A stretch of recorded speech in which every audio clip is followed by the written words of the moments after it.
अस्सलाम वालेकुम। आप लोग जानते हैं परदेस क्या बला है, किस अज़ियत का नाम है परदेस। ये सिर्फ वही जान सकता है जो ये सज़ा भुगत रहा होता है। ऐसी अजीब सी तन्हाई का आलम के बेशुमार लोगों के होते हुए भी अकेलापन हो, है ना अजीब सज़ा। मगर हालात और इंसानी ज़रूरियात की वजह से बंदा ये सज़ा कबूल करता है। हमारे मुल्क के मौजूदा हालात, हमारे माशरे की फरसूदा रस्में हमारी ज़िंदगी में ऐसे मोड़ पैदा कर देती हैं कि अक्सर ना चाहते हुए भी इंसान अपने लिए इस राह को मुंतखब करता है। पता नहीं कि ये फ़ैसला इंसान का अपना होता है कि या कुदरत करवाती है। ये फ़ैसला इंसान तो शायद बड़ी बातें करते हुए यही कहता है कि मैंने ऐसा फ़ैसला कर लिया और देखो मैं आज किधर हूँ। क्या इतनी हिम्मत है इंसान में कि खुद से फ़ैसला कर सके? अरे होता वही है जो मेरा रब चाहता है। बंदा मासूम और खुशफहमी का मारा हुआ ये समझ बैठता है कि नहीं नहीं, ये मैं हूँ जो कर रहा हूँ। परदेस आना मुश्किल नहीं बल्कि बहुत मुश्किल है।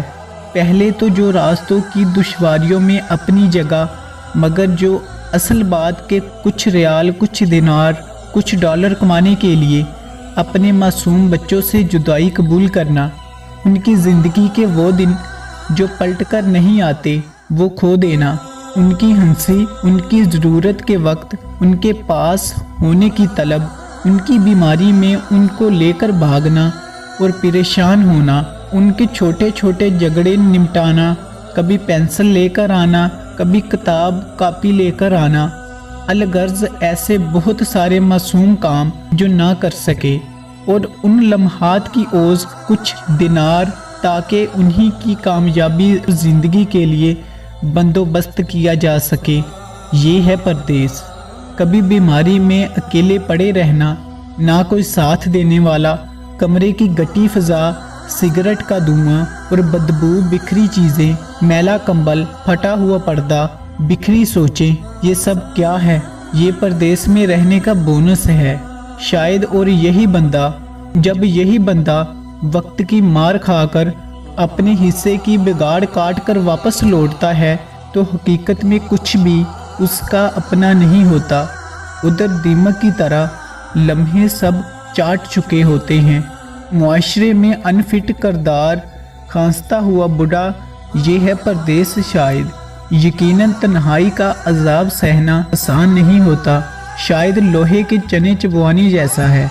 अपनों से हज़ारों मील दूर रहना बहुत मुश्किल है उनके लिए जो अपने ख़ानदान से भी मोहब्बत करते हैं।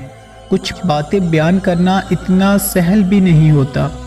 इस दुख को परदेस में अपनों से दूर रहने वाले ही जान सकते हैं।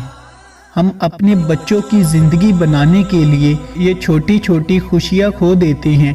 अकेलापन क्या होता है ये वही जान सकता है जिस पर गुजरती है। मीठी जेल है बाबा ये परदेस, क्या ये दुख सुनाएं? शायद बहुत कुछ बोलना बाकी है, मगर ज़रूरी नहीं हर बात बोली ही जाए। या यूँ कहें, ज़रूरी तो नहीं इंसान में इतनी हिम्मत हो कि वो सब बोल सके। तलखियाँ भुगतना एक बात है, तहरीर करना एक बात है। तहरीर करते दिमाग की LCD पर फिल्म चलती है ना, बड़ी बड़ी होती है। अल्लाह सब को अपने अमान में रखे और खुशियाँ दे और सब बहन बेटियों को अपनी हिफाजत में रखे। आमीन। जज़ाकल्लाह खैर।